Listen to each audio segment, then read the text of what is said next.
Battery charging time and current. Simpleng guide. Alam mo ba kung gaano katagal bago ma-full charge ang battery mo? At ilan amps dapat ang charger mo? Charging current. 1. Kunin mo ang battery capacity. Kung 100 ampere hour ang battery mo, safe charging current ay 10% hanggang 20% ng capacity.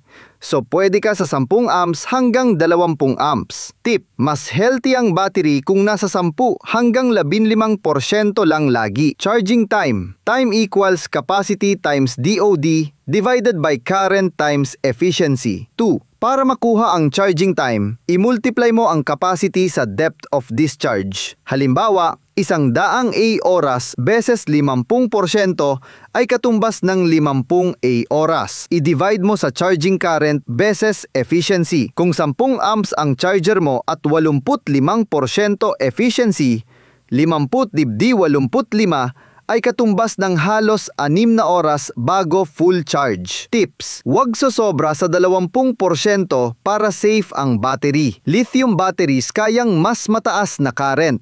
Tandaan, charging slows down near full charge, kaya minsan mas matagal sa dulo. Kung gusto mo pa ng ganitong quick solar tips, follow mo ako para hindi ka ma-overcharge sa battery at sa installer.